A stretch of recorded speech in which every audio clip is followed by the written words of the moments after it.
Hi there, I'm Betsy Peterson, Director of the American Folklife Center. It's September 19, 2019, and we are doing a special interview today with Bobby Fulcher, who is donating his collection of music and traditions from the Cumberland Plateau. And we're having a special interview and have invited two individuals who have worked with Bobby over the years to conduct the interview. So today you're going to be hearing Bradley Hanson, who is the director of the Folklife program at the Tennessee Arts Commission in Nashville. You will also be hearing Tom Rankin, the director of the MFA program in experimental and documentary arts at Duke University, and Bobby Fulcher, who is park manager for the Cumberland Trail, Tennessee State Parks. And both gentlemen, Bradley and Tom, have worked for Bobby at different points in his career and their careers. So that's the background. So Bobby, I've always wanted to see if you could talk about those, like when you were really young, define that any way you want, but what your interest in the natural world and you're interested in culture just generally. Is that something when you think back on the 10, 12-year-old Bobby Fulcher, you see any threads, any baseline? Well, one thing that I have thought about over the years was my family structure. In that, of course, I had mother and father and sister, but we were a military family and lived in communities that were transient, that required a move every year. Every year, wow. Until my father retired from active duty, and then we moved to a community where I was able to go through middle school and high school. But even so, I wasn't in a community that I had been born in or lived in. And I think I had a great curiosity about older people. Mm-hmm. It developed in high school, I think, as I was able to learn more about folks in the way that they thought and was intrigued by it. Mm-hmm. And I think when I began to encounter the older generation, that really occurred in college, that I was attracted to it immediately, wanted to be acquainted with that generation. And that's one thing. I was always interested in people and personalities, like I suppose that's universal. You know, collected baseball cards. Yeah, I know that. Thought about these people's lives, who these folks were on each card. You wrote to a lot of baseball players. I wrote to baseball players for their autographs. I started asking them to write me letters back. Some of them did. Harry Hooper played at the turn of the century with several good teams. And those were thrills. But that was a kind of collecting, without a doubt. It was. And that I had a passion for that, too. And was thrilled, too, with the stories of early baseball. And when The Glory of Their Times came out, a set of interviews, oral history interviews, that had no great precedent in terms of a book publication. I was enthralled with that, too. Mm-hmm. And it seemed so natural as a listener to hear these stories told in a different way than a sports writer would ever deliver them. And I'd say that had a big influence on my way of thinking about stories. What took you to Tennessee? Why did you go to UT, Knoxville? Well, I had lived mostly in Texas and in Florida.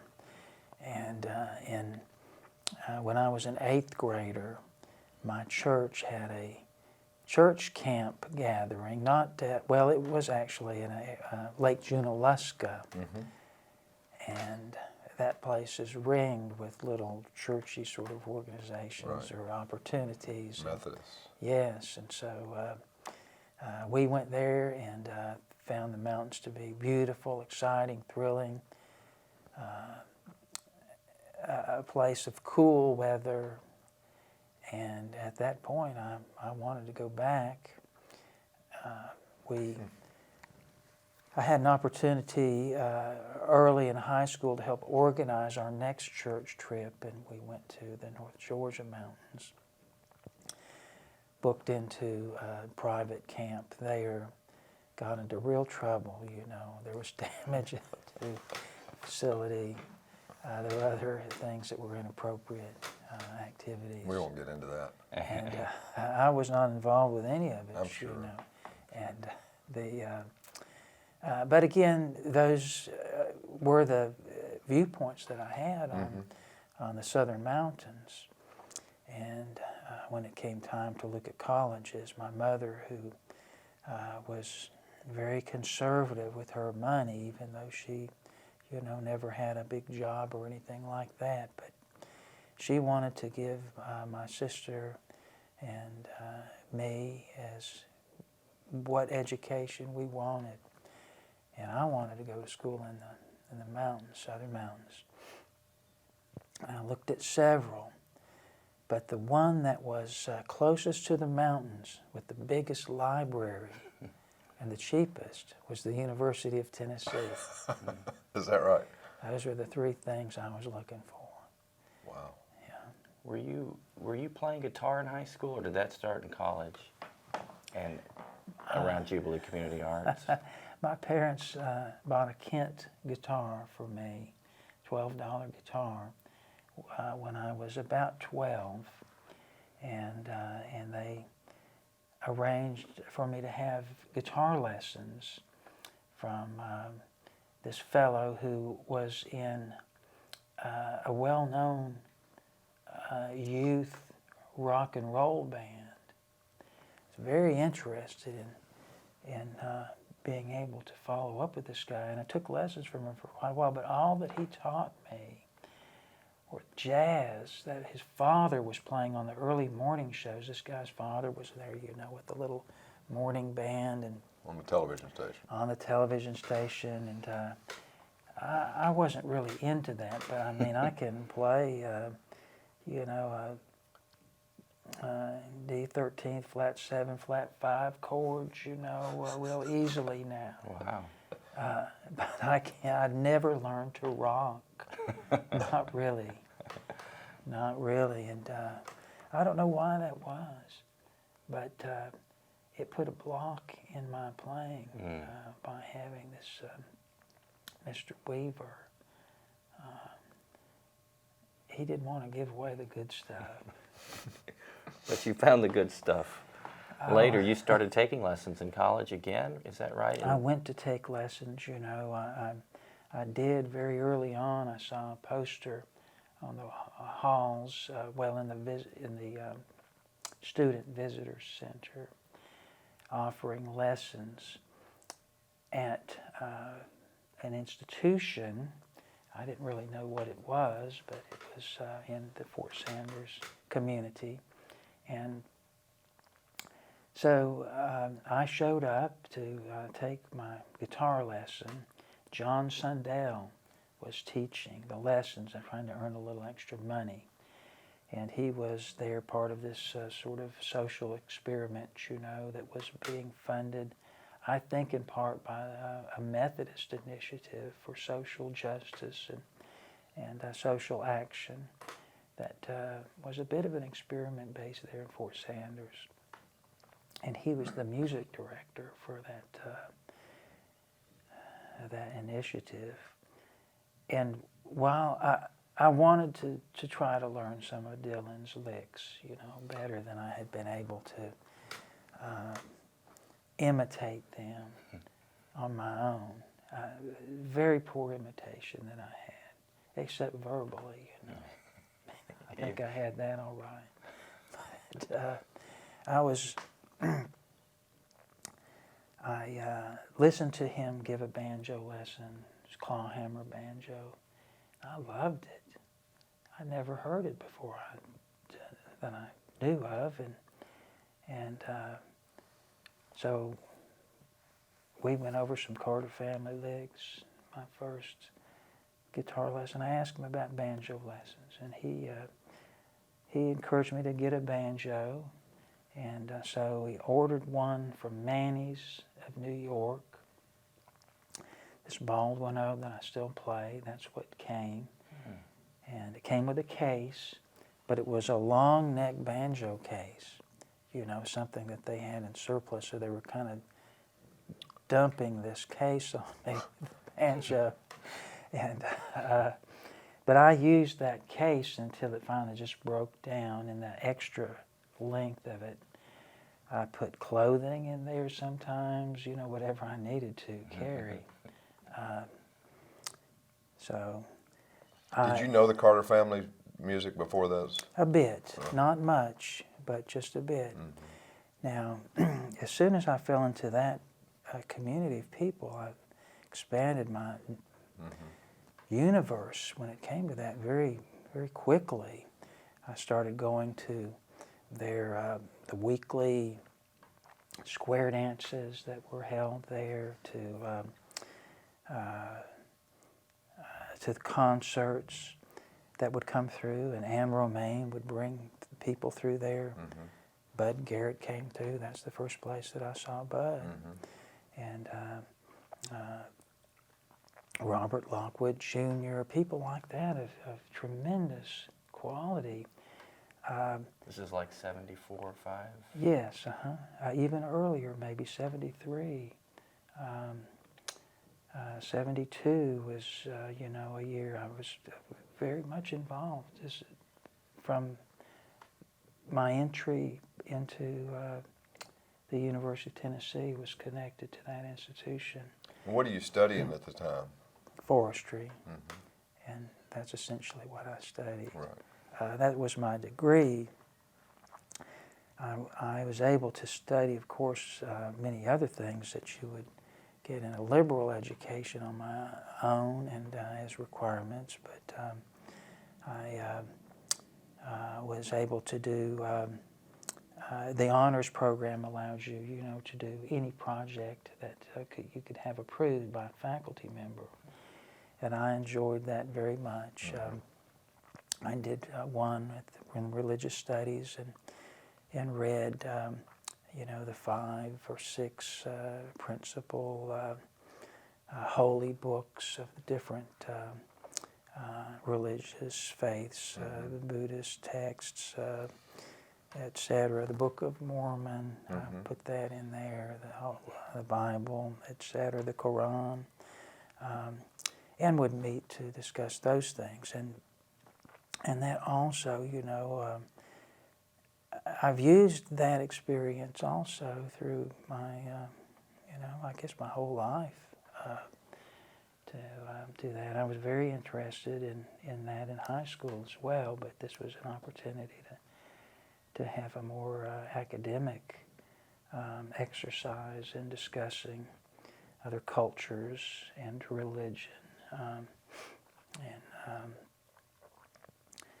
I did an ethnographic study on the use of native plants, and you know, I used that a lot, Tom. I ate a lot of things. So you did that native plants there around Knoxville? Well, mostly through the Eastern tribal groups, but I tried to look through the historic literature. You know, it was not consolidated at that time. You really did have to spend some time in archives to put together a real compendium of how people had used native plants. But, you know, I had started again in Panama City doing things like going to the beach and just with just a little sock of rice, and then trying to eat everything, you know, that you could eat. Or you did when you were in high school? Oh, yes. Yeah, as soon as we had transportation. You know. So were you reading environmental writers? Yes, well, the principal environmental writer that made an impact on me was Henry Thoreau. And that started with my mother, who was a New Englander, and so we had a copy of Walden, and I was introduced to that in middle school. And when it was discussed in high school, you know, I felt like I was extremely knowledgeable. You're out front. I'm not surprised. That's what I felt like. But I continue to read. I mean, I was reading the journals just last week, you know. His language and his insights were tremendous, and I just noticed in a journal entry his admiration for the guitar that he was writing in the 1840s, and he waxes, as you say, eloquently about the tones of the guitar and the music, and how he is being carried away by it. Where did you jump? You're looking like you. Oh no, I was just thinking about how did your cultural ethnographic work develop? Did it develop out of that scene in Fort Sanders initially? The thought of interviewing someone and documenting it with tape recording, I believe so. I don't believe I did anything like that until I was around others and became more exposed to albums of recordings, you know, which were there in the UT Library and the Knox County Library. I would go down there to listen to the Library of Congress collections, and you know, that's where I encountered Jabor's American Fiddle Music set. And I thought the project was like 30 years old because of the graphics on the cover. It was lack of graphics. Yes, right. Minimalistic approach. That made me think this was an ancient government secret project. But I loved it so much, and there's where I, you know, heard things, Luther Strong and William Stepp, that I hadn't heard anything like that, you know, at the Laurel Theater or anywhere else. Right. And when I heard it from Clyde Davenport, I knew that Clyde was carrying something that was indeed very special in American music. And do you remember the first time you went to Clyde's and why? Yes, How? I do, very much so. I went to Clyde's following a visit to Dick Burnett, and Dick Burnett was in his early 90s, about 93, blind, of course, as he had been his whole life. I had been advised to go there by a man named Doyle Jones, who had played music all his life in Jamestown. He'd played sort of slap guitar style. 40s music was his favorite, you know, 40s country music. Mm-hmm. But he'd followed it along, and his memories went back to players from the 30s and such. But he was a great enthusiast. And he told me about Dick Burnett. I didn't know anything about Dick Burnett. You hadn't heard the Burnett and Rutherford stuff. I had not heard it. He told me that he had told Charles Wolfe about it, and I didn't really know who that was. But I decided, well, I'd go too, you know. As a banjo player, I wanted to learn about the banjo. Mm-hmm. And went down, knocked on the door, and Dick Burnett opened it, you know, and came in, and we sat down to talk. I got my little tape recorder out immediately and recorded my only interview with him that day. I went back to see him a time or two, but that was just to knock on the door and say hello and try to keep not a real relationship, but just so I would be recognizable. My voice would be recognizable to him. and he died from an accident not so long after that. He fell and broke his leg and never recovered. But on that first visit, I asked about fiddle players, and just as he had suggested to Charles Wolfe and Mike Seeger on their visit, he said W.L. Gregory and Clyde Davenport, they're playing my music that me and Leonard played. And so I said, well, how do I find these guys? And he gave me some clues. He said Clyde was keeping a little fiddle shop downtown. And I went there. It was just a couple blocks away, and he was there. Clyde Davenport was downstairs in this dark basement area, very small area. There was a table in there, a work table, and a few pieces of fiddles, and a few chairs, and one of them was being occupied by this little guy named Rufus Dick. And Rufus was a character, and Clyde liked to have him in there. Of course, he liked anybody that came in to talk while he was fiddling around and whittling on fiddle parts. And of course, I asked Clyde about his fiddling, and he denied, to have much involvement with anything like that. And he suggested several names that I put down right away, the real fiddlers. And so I thanked him for his help and went on to find these real fiddlers. And and I recorded some of them. They all, of course, told me that Clyde was The real fiddler. he was a real fiddler. And so when I went back to see Clyde,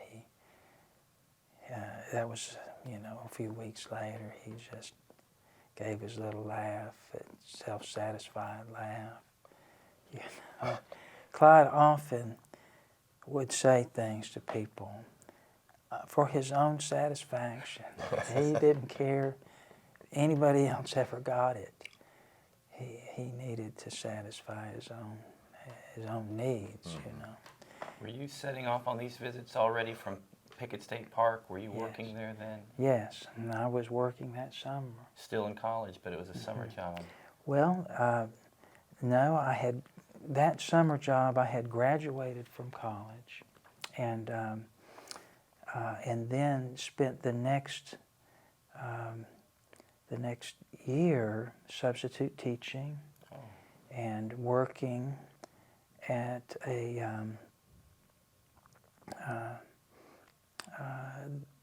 environmental education center at Cumberland Gap, the Union College Environmental Ed Center.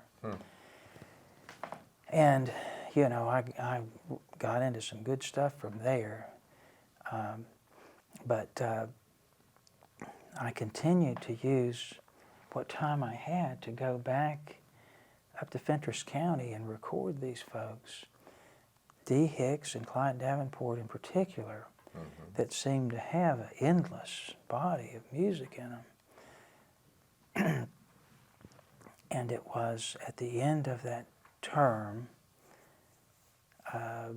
my living at Cumberland Gap National Historical Park, that I believe that I wrote to the library and gave them those two lists of tune titles, song titles.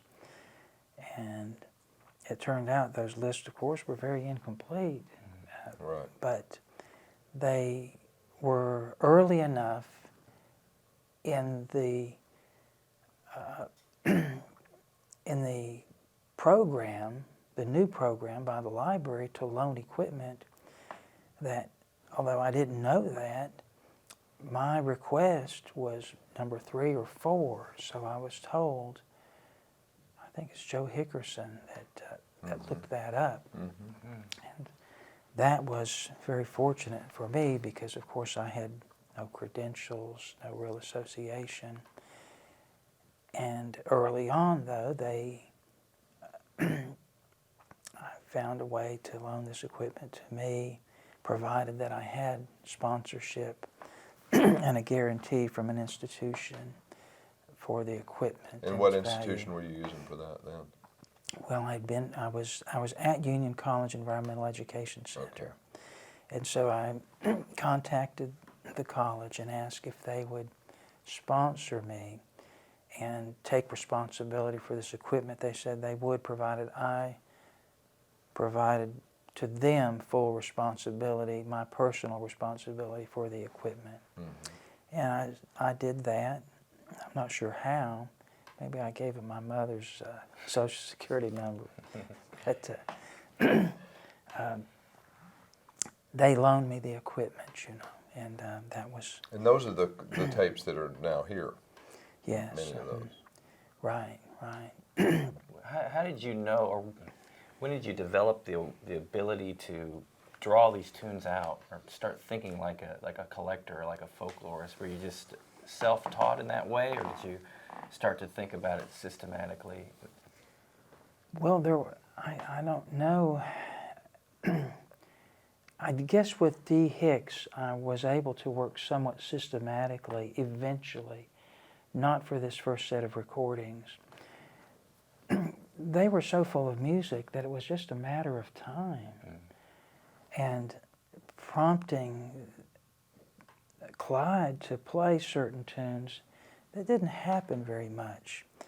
He told me he was playing things that no one had asked about, you know, and had shown any interest in. I was prompting him, you know, to play things from his father and older people, because I thought that those would be works that might be the most important for preservation. And Clyde was so young then, you know, and from my perspective now, he was Right. 55 years old, 54, 55 years old. But he came forth continually with pieces, and they were things that he brought to mind himself. He continued to do that for at least the next 20 years, come up with things that I had not heard from that first round of recordings. One thing that has bothered me tremendously is that my tape number 3 and tape number 6 of Clyde Davenport, I loaned those things out. To me, they were the most important recordings because they were the ones most like Luther Strong's, William Stepp's style of solo, cross-tuned fiddle tunes that had those unpredictable qualities about them, you know, broken measures, changes in time signature, all those wonderful things when the fiddler was free to create how he so wished in putting a piece together, reinterpreting something else. Well, I don't know where those are today. Can't even get a cassette copy. So if either of you have those, I'd like to get them back. What do you think it? So when you met Clyde and the Hicks, it wasn't like you had you were a performer. You had a fixed idea of what's more important. You know, where everything really, the richest part of the vein is. Do you think that was helpful in not approaching them as somebody with already a sort of a curatorial sense of what's best? Well, my prejudices were there to some extent, but I did not have a deep knowledge like somebody like Archie Green or Alan Jabor had. They may have done a much better work with Clyde Davenport than I did, but you know, Clyde had been circulating to some extent beyond his community by going with W.L. Gregory. Clyde was in that role, not really it wasn't his first choice. I think he felt it helped him a little bit because he got some money for it. But he, in terms of feeling this sense of self, I think when he went out and played the banjo and saw people, you know, getting excited, you know, mostly about W.L. Gregory, he may have felt like, hey, if those people don't know who the real fiddler is, that's on them. Right. And he just didn't pull his fiddle out and show off, or if he did, he would play his fancy version of Sally Gooden, and didn't impress, you know, that crowd. Right. And Bruce Green was there to listen to him, but, you know, Bruce, I think he's remembered, he told me he remembered Clyde playing something that was fascinating, but there was no follow-up on it, you know, if Clyde had done so. And I don't think he did. He treated those people like he did me, I think. Well, I guess what I was trying to get at is your sort of agnostic interest in people's creativity seems to be something that has always been there, that, you know, everything is important. Well, Where does that come agree from? that, you know, it's the naturalist perspective in a way, that as a view of nature in general, which encompasses everything, that small pieces are important. That's where everything comes from the smallest pieces, and they're all assembled in something else. So I love to learn about things that were almost beyond sight. Felt like it was thrilling, the discovery, if it was just by being taught from someone to look at a plain thing and it become a rich and detailed thing, no matter how those molecules are arranged. So yes, I have always wanted to be on the path of discovery, but in my early years in Tennessee, it was mostly about other organisms and But about the ecosystem as a whole. the ecosystem as a whole. Yes, and when that's put together, you know, that is the big picture. And, right. When did you start public programming of any kind? I mean, you moved from doing your own recordings to interfacing with these institutions, and then slowly but surely you were putting on your own programs. Right.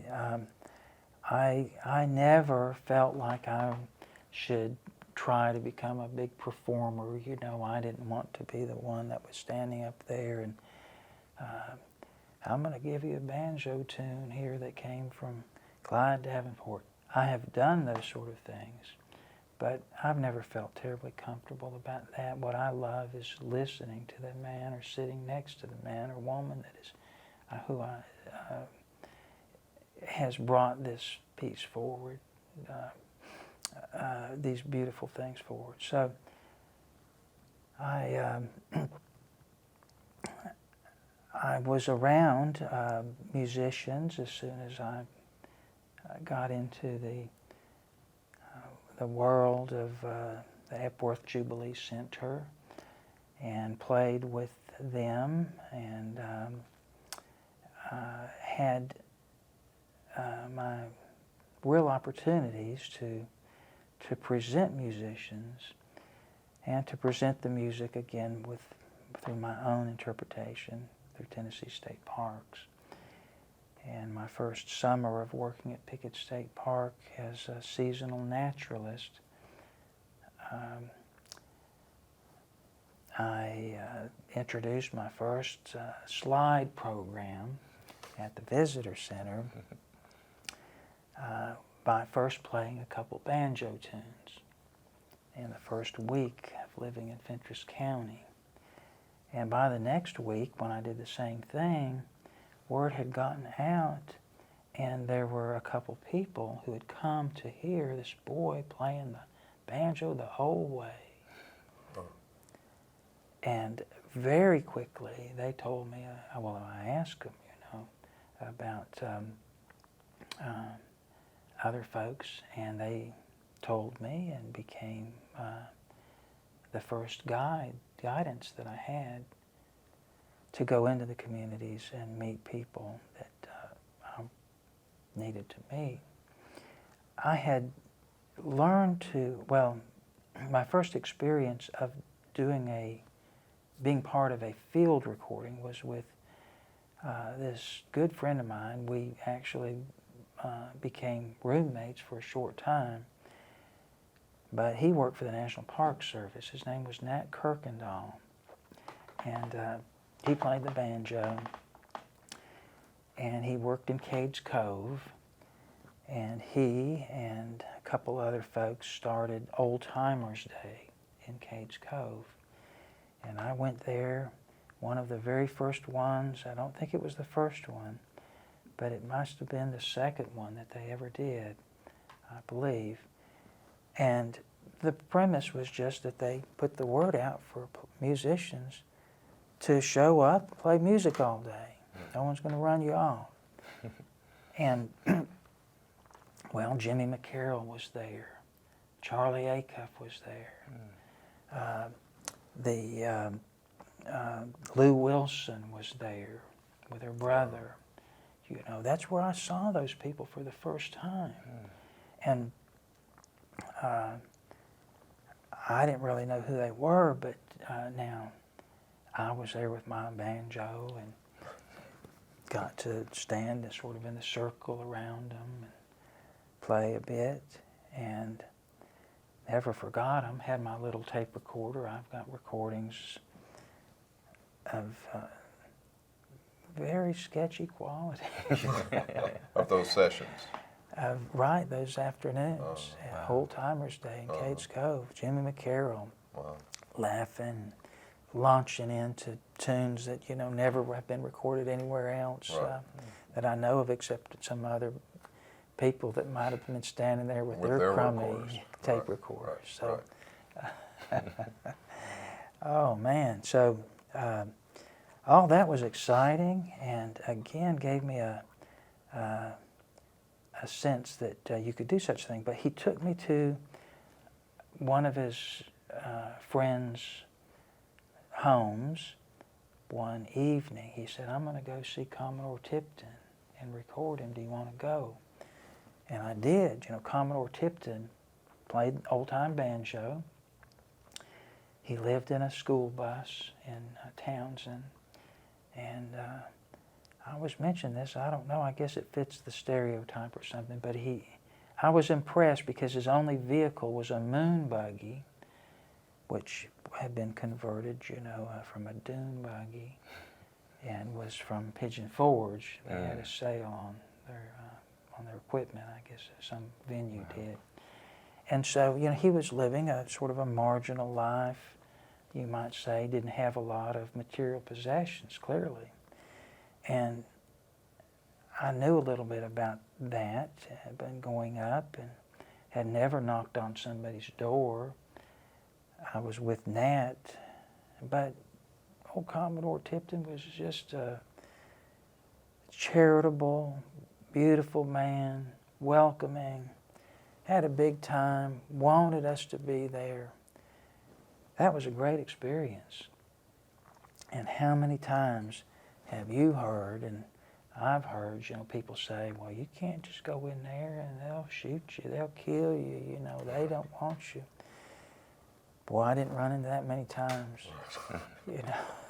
Usually people are so glad to have a stranger, or they were at that time in the world, to knock on the door and say, hey, I'd love to get your life story. And so you've all been there, done that as much as anyone. How talk a little bit about the importance of working for the Department of Conservation in the state parks and doing field work? Because it's, you know, in your story, it just seems matter of fact, and that's the way it works. But that's not the way folklife field work has been done historically. And what did, you know, you're already in the community in a way. Well, that's a fact. You're tied to a community, one or more. People have very often in those communities some sense of what that park is and what role it's played in the community. And you know, in the history of state parks, these WPA and CCC projects, these parks were put there with the conception that they would serve the local communities to some extent. Mm-hmm. And in many cases, I believe these lodges were built to serve the square dance world, to be places where dances could happen, because they began to happen immediately and continued in park after park after park, you know, where we have that history, that if the park's origin was New Deal, there was a community space there. And you know, that was a time when there weren't a lot of public spaces owned for the public by the government, county or state or whatever. That just wasn't a big part of the landscape, but here was a new one, you know, and that made, for me, the perfect sense that we would invite those folks again. You know, when we look back in the archives of Tennessee state parks and most every park system that goes back to the New Deal, you'll see where they were inviting people to weave and make crafts and to sell crafts. All that happened throughout America in state parks. Mm-hmm. And it happened in national parks too, of course. So I had some awareness of that in starting out, but and heard about it almost immediately at Pickett State Park from the very first people I met. Mm-hmm. They'd been dancing at Pickett State Park, you know, since the 30s and 40s, really got going in the 40s.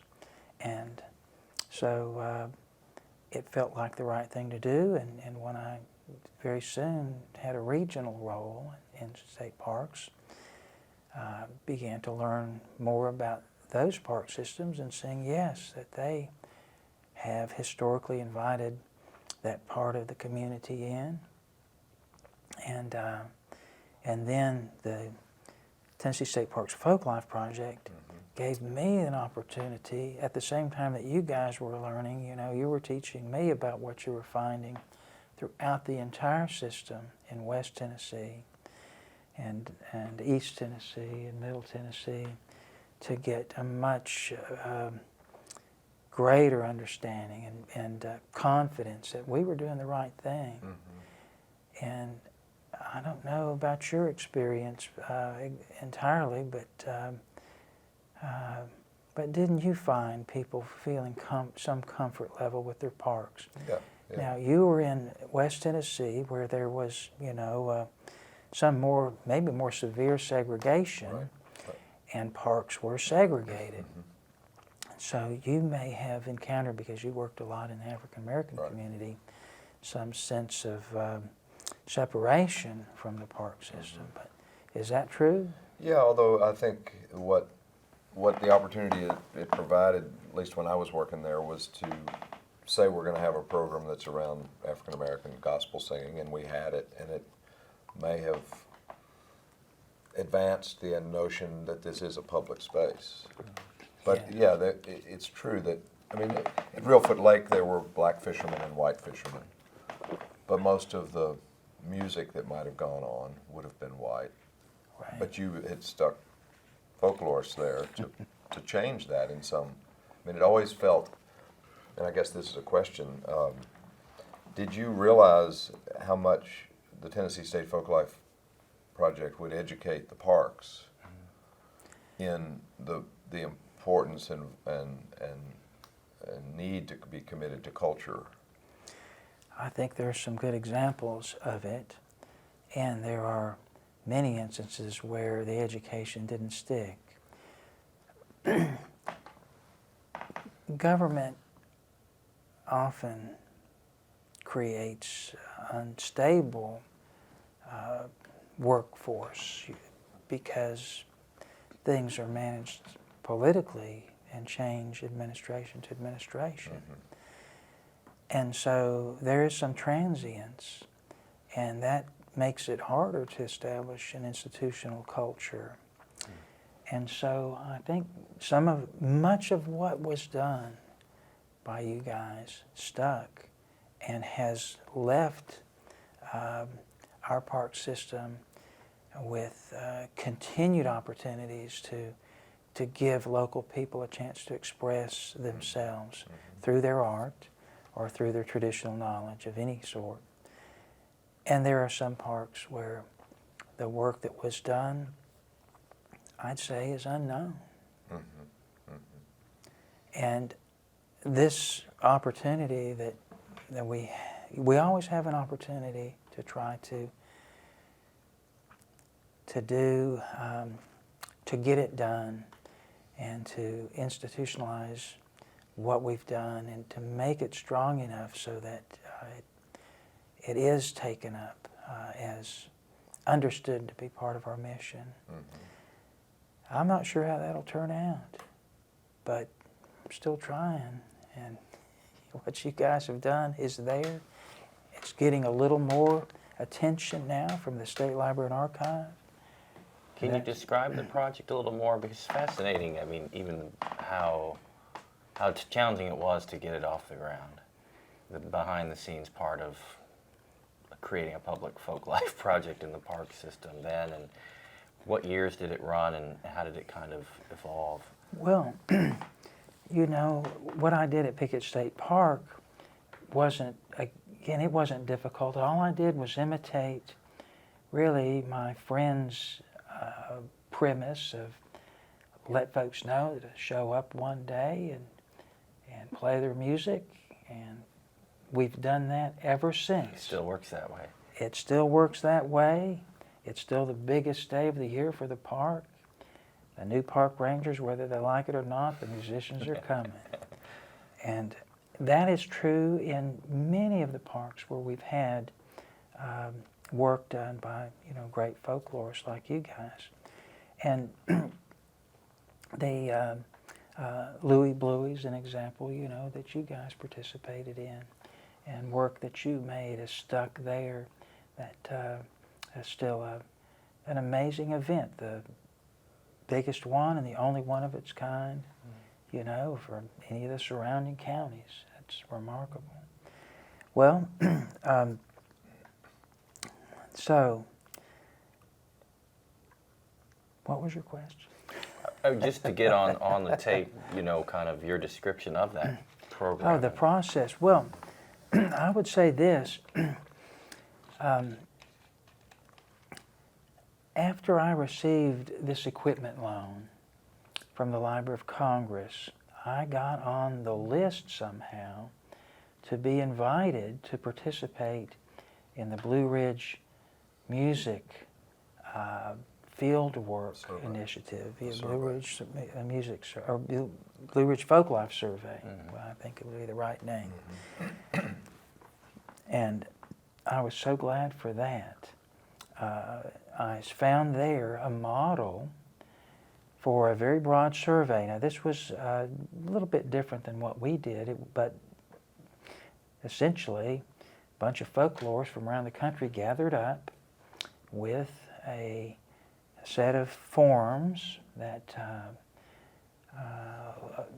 allowed a field worker to develop sort of baseline data, demographic data, personal data on informants, and then launch into special fields of knowledge. And this was maybe their first sort of experiment in that. They did a couple others, of course, and I'm not sure, but it may have been the first one that they tried, the first big initiative under Alan Jabor to do a big fieldwork survey with a bunch of folks. And so I adopted a couple of their forms and, thought about our system and felt like we needed to immediately work in the 3 grand divisions and to spread our work in the first year as far as we could, in the first few years, so that the folklorists who came to work with us could have more impact than if they just worked with one park, and maybe with 2 parks both of them would catch fire, or if just one did, well, it meant that we might not have gotten it had we just had work in one place. And so I think that worked very well for us, and I was able to get loans from the Library of Congress for Niagara field recorders. I went on that and discovered what a Niagara was, and I've told this story many times, that when I went to check in and got my uniform, well, I'd already gotten a Niagara loan, of course, to do this field work while I was a seasonal. And when I got a permanent position and walked down to the arms locker, not to get a weapon, a service weapon or anything like that, but I guess to get a piece of uniform or something. I don't know what we were in there for, but there was a Niagara recorder sitting in there. It was a state surplus thing, or state. It was state just property. State property stuck in the corner. They didn't know what it was, but I knew what it was. I just asked them to put it on my inventory. They said it was a piece of equipment that they had purchased for making films some years ago. No one was making films then, so I got it, and you've all used it. You still have it, don't you? We still have it in good shape. Still using it, yes. Recorded Sergeant York's daughter on it not long ago. And so all of those things helped us get going. But it was the Blue Ridge Parkway project that allowed me to meet other folklorists and to see what a survey looked like and to observe them conducting interviews. And so I'm indebted to that. How many summers? Sorry. Go ahead. I was just going to say, how many summers did you have that program going full force? I would say for 5 summers that model was in place, although by year 5, instead of working in 2 parks, we had I had 2 folklorists that focused on one park only, and that worked very well. But the resources were dwindling. For the NEA, applying for a grant meant that if you had the same project going, they, as a premise, thought you should only be funded for 3 years on a project. And so for those ensuing years, when Brent worked and when Lisa Breslin worked and Drew Beiswinger, I had to get resources somewhere else to put them in place. Probably had some leftover supplies that I gave. That was sort of the way we did it. So there's this survey of Tennessee that the archive has, but the area of Tennessee that you've spent a huge amount of time is the plateau, the Cumberland Plateau. And so, I mean, you talked a little bit about how that Pickett State Park starts that out, but why should what is it about the plateau? Besides the fact that Bobby Fulcher has been there, what is it about the Cumberland Plateau that's kept you there and that you've done so much work? Well, the reassignment kept me there in that I was given a position to work as a uniformed officer on the Cumberland Plateau for the Cumberland Trail Project in 1999. The work group that I was with was being disbanded, really because I think we'd gotten involved in some political questions, regarding the structure of government and good governance. And our work, I suspect, was not appreciated. And so our work group, which had many great professionals, and it was disbanded. We were offered other positions. And for me to take a position, I had to go to the police academy, which I had not done, so I did that and took up... You were a civilian ranger up to then. That's right. And was in uniform, but was not a commissioned officer. So from that point on, I had other serious issues to deal with. The Cumberland Trail Project was envisioned, but was in an embryonic phase. And since then, the effort to grow this project, 300 miles in length, that has been a consuming interest. And so I could not devote my own time any longer to meeting community members in a way that would give me an opportunity to really follow up and learn from them as, my own in-place personal involvement.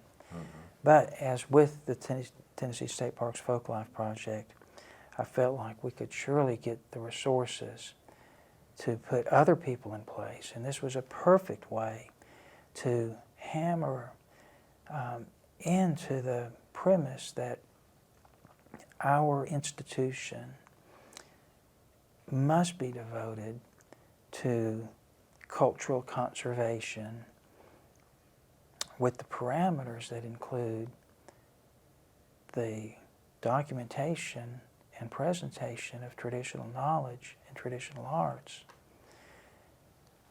And we've done that. And almost every year since then, I've been able to employ someone who has been able to focus on just that. And it's been a wide variety of people.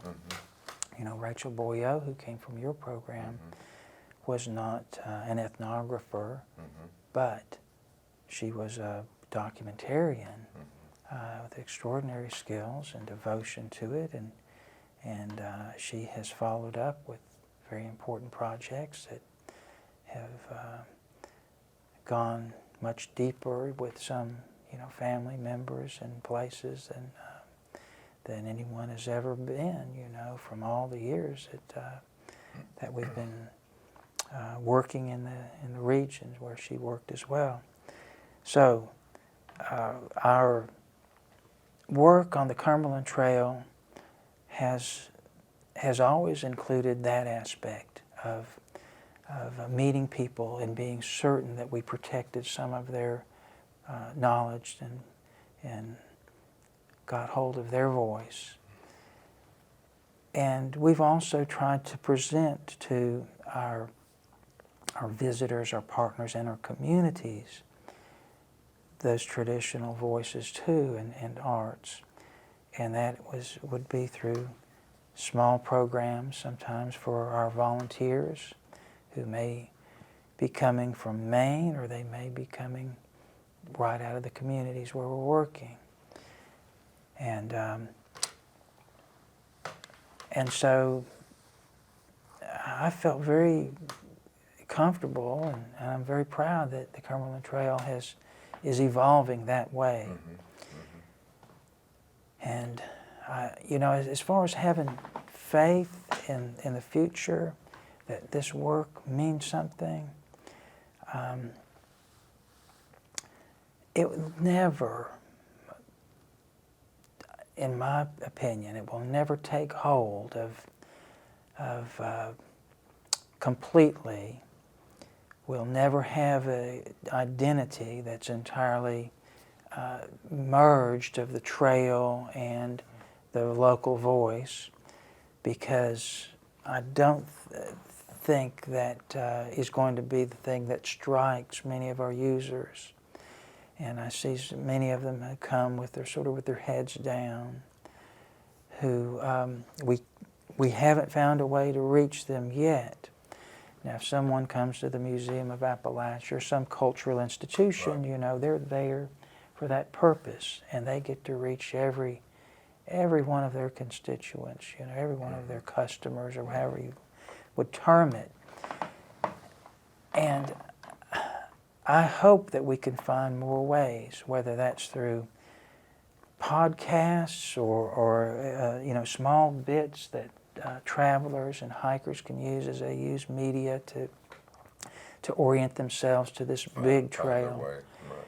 to find their way along with these voices. Now, that'll take a lot of production, a lot of work, won't it, Tom? It will, Bob. We're going to have a lot of digging. Can we find the workers that can We'll work do on that. But wouldn't that be fine? It would, although some people get on the trail just to. Some get out just silence. they do, and some just for exercise, Right, and right. they can't think of anything except how many steps they've made. Right. So let's, before we go down that trail too far, tell me, Virgil Anderson, how did you run into Virgil Anderson? Well, I remember Where it and very well. Why should people care about Virgil Anderson? I remember that very well. At our first Old Timers Day, well, actually, the day before our first Old Timers Day was the Sharp family reunion. And that's been the case every year since 1976. And the Sharp reunion always had music and dancing at it. And playing there, along with some of the Sharps, were the Troxel brothers. Well, I'd never met them, but of course I was inviting them to come the next day. We're going to have music here all day. Clyde Davenport said he might come. He did, well, And so while the Troxel brothers were playing, old-time duo, as you know, with the whole string band, this jolly man is buck dancing, comes right across the floor. They asked me to play banjo, too, and I was playing the banjo, and he comes up while I'm playing the banjo, and he would have some special moves where he'd kind of swing his arms around, and put his belly out, and he was a great dancer, amazing dancer, and lean his head back and laugh and say, "This boy playing the banjo the whole way." That's the thing. And he said, "I play the banjo like that." I said, "You do?" He said, "Yeah, I do." And so I asked people about him. I asked Clyde Davenport about him. Virgil didn't come the next day to Old Timers Day, but Clyde was there. He said, "Well, he can't play much." And I asked the Troxels about him, and they sort of said the same thing. Wow. But he was so jolly.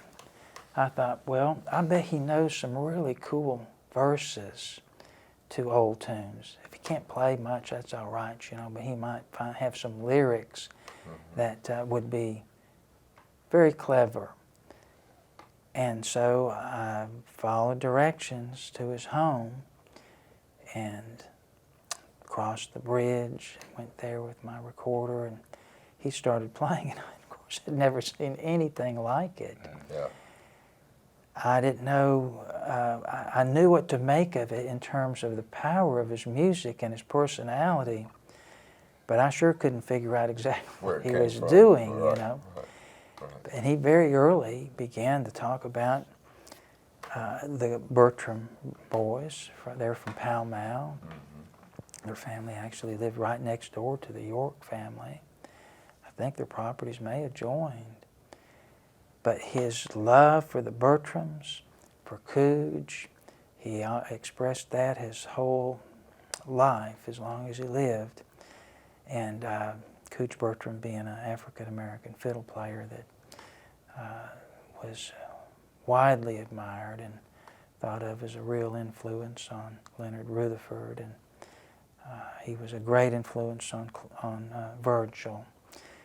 He and his brothers, and Virgil played a lot of their repertoire. But Virgil played anything he wanted to play. You know, his boys got involved in rockabilly. So Virgil got his rockabilly licks together, and he'd play some of their tunes, you know. And his style of playing with that little finger flip, I think it was maybe a little more sophisticated than the Carter scratch, but it had some of the same elements of it. Of course, the fifth string gave you a chance to do something special with a banjo. And he used the whole thing to make his music, up and down the neck, using that fifth string, fretting the fifth string on just a piece, you know, but it's just showing that he was going anywhere he wanted to with it,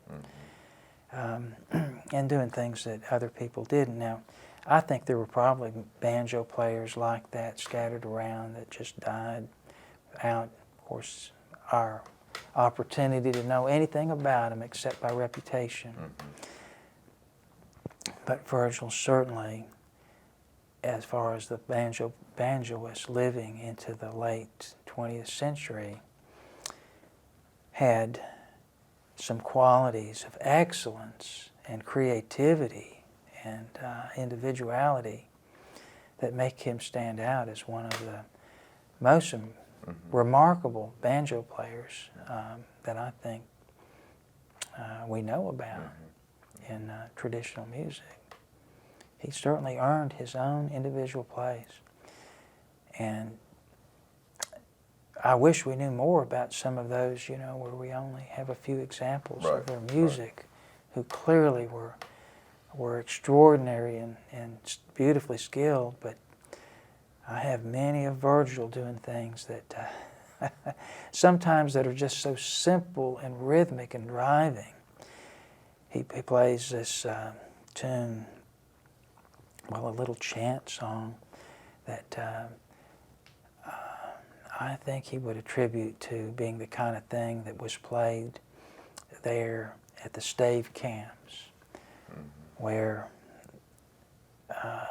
it just goes on and on. It's one of the most simplistic things you'll ever hear, except that in it, you know, there are shifting rhythms and everything is a little bit different, kind of like waves coming in, you know. You can say they're the same, but everyone really is breaking a little bit different, you know.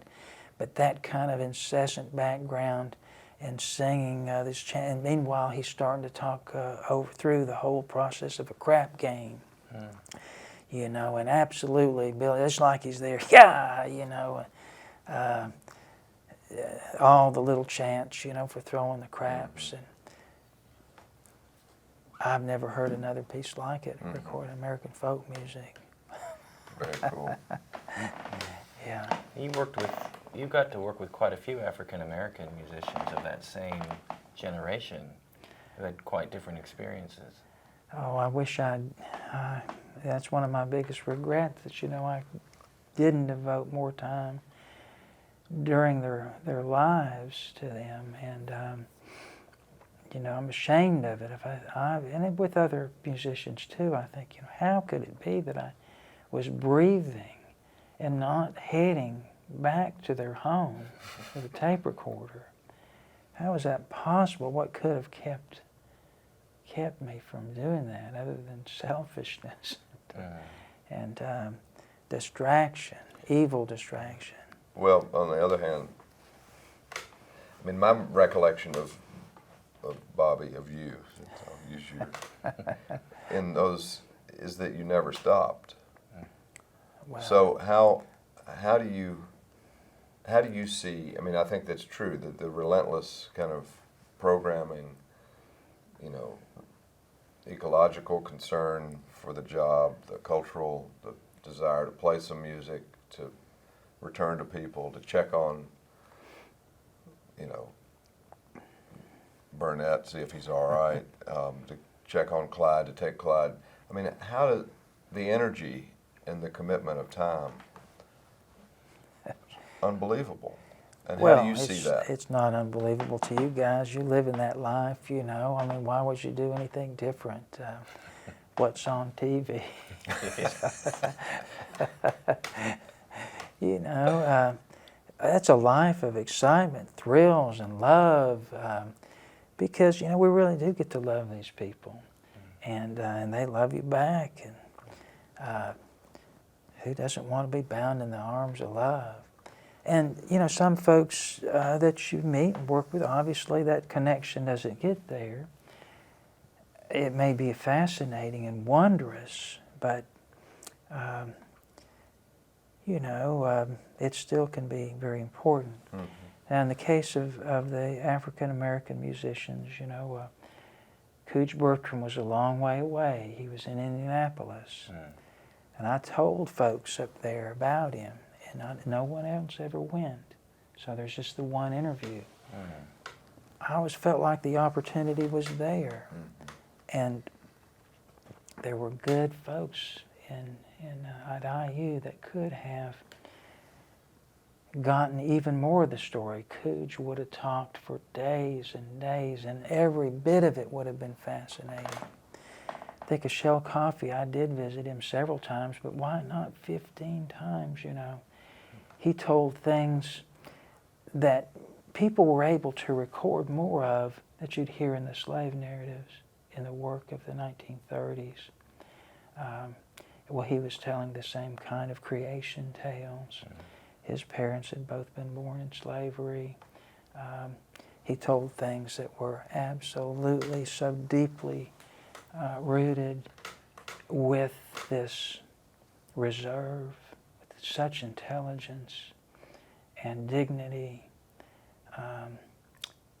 and played, you know, as best he could. He was infirm. He was bedridden at the time I met him. He had no fiddle bow. I gave him a fiddle bow, you know. I had an extra one, and his family, I think, still has it.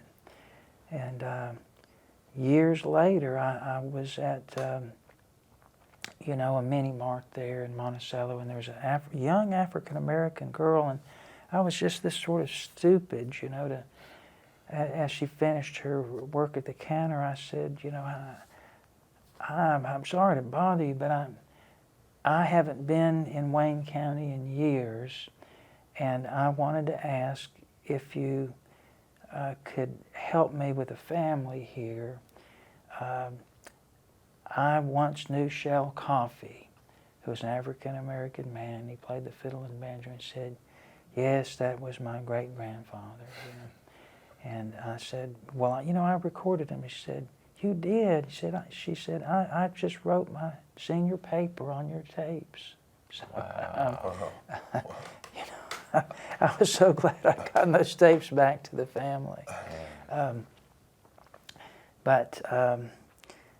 Anyway, you know, the fact that more wasn't done, I still feel some guilt on that.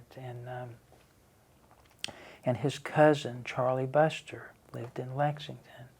And again, I told folks in Kentucky, this guy is for real, you know. He's really had some fiddle way of playing and body of tunes that in the 3, you know, hour and a half of tape that I made of him, you know, just was scratching the surface, and I never could get back before he passed.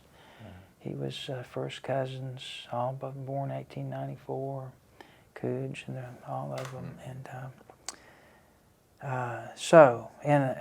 you know, I recorded one other African-American player who had been the maintenance man at the Environmental Ed Center where I worked. And I never even met him then. I never saw him. I heard about him, but I came back, you know, when I had a reel-to-reel recorder, and got to record him, Jerry Helms, and he had so much to say, and I feel wonderful about the time that I got to spend with Clyde, with Virgil, with a few folks But, you know, I know you all know that feeling about wishing there were more time, more ticks on the clock that you could have had with somebody who you admired so immediately. But how do things get in the way of fulfilling that? Well, don't let it happen I can't again, explain Bob. it. I Don't. can't explain. I have no good excuse. Are we, how are we doing on time? We're about 1:15 now, so if you want to wrap up. Okay.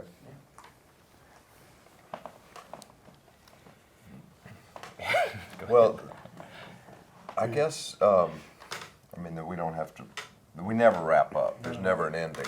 There's always one more tape, but that we could have. But I think I want to go back to get you to return to this, sort of where we started, this idea of the ecosystem because it is a distinctive within public sector folklore in the last 25 years. I can't think of anybody else that comes at it quite the way you came at the work. Came at it, you could say naively, you might say naively, that is without formal training, but with a very distinctive lens on how culture is situated in place. Well, you know, the Cumberland Trail has been a great opportunity for that because, again, we are digging through the grounds that were covered by loggers and coal miners and folks who were taking from the forest fur and meat and all that sort of thing. And so we have great opportunity to understand our park project through their experiences and their eyes and the whole landscape around us. You know, we have to interpret it that way, Right. Or we're just blind. And the Tennessee River Folklife Project was absolutely aimed to accomplish those very goals. And you were the perfect person to do it. You know, you were a pioneer the year before on the Tennessee River. You've been a riverman from the time that you were doing time that you were doing your readings up in Kentucky. And so you brought those things to us, and I think, you know, we were somewhat prepared to take advantage of that, and you got a strong start on documenting things from every aspect of life and death, the shell mounds, the shell graves, of foodways, lifeways, and the music related, where people interpreted the river through their music, or they just interpreted life through their music and improved their life with music. And those all meant something to us. And those are some of the most astounding things, I think, that has happened for Tennessee State Parks. Now, the Tennessee River Folklife Center, has it met our expectations? It did at that time. And what was there was perfectly, I think, fulfilled what we had hoped for as a start. And, you know, we followed along with several other folklorists there. Nancy Michael worked there, and a few others. You know, folks did very important things that followed up. But again, the institutional knowledge could not be maintained at the site. Now, I hope that we'll have an opportunity, maybe with this administration, to dig back into that project. And everything that you did, and I did, and Nancy Michael did, and Joe did, Joe Ferguson, that was there, will play a role in the future at that site. That's one of my great hopes for the future Tennessee State Parks, is up and down the river, that project will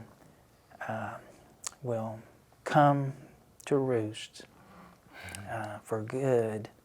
Well, hopefully, maybe have a few chicks along the way too, and keep going. Blue Jays. Blue Jays, yeah. Yeah, that's the case of that project, you know. Some people couldn't listen to the Jay. Did you, you know, many people that did the kind of work you've done have eventually, you know, they've established themselves, and so then they've had opportunities to move up, move out, move to Nashville, move to Washington, move to, and you certainly could have. Why stay on the same ground, Bobby? Oh gosh, I don't know. I guess my focus has always been a little narrow, you know. I like to know something. Feel like you ought to get the job done. It's still not quite done. I don't want the folks to throw away the things that you did, or Betsy did, or Bradley did. That sort of thing can happen. Right. And if you're going to be custodian, if you know you've asked people to go into it, all out, and you guys did. I mean, lived it. Better take responsibility for it back at the house. So it's never crossed your mind to get too far from the house? No, I love Tennessee. You know, there are a lot of, every place is a beautiful place. I do believe that's so, and worthy. And I've had a little chance, you know, to travel around and see other things, but mostly it's been in the context of accompanying folks from our region and speaking for our region. And I think it was certainly the right decision. Not enough of an administrator to do much more than keep a little log book and go back and figure out where I messed up the accounts. It's great. Thank you, Bobby. Thank you, Tom. We could do this for, yeah. Thank you, Bob. for a long time. Well, let's just continue this afternoon without all this apparatus.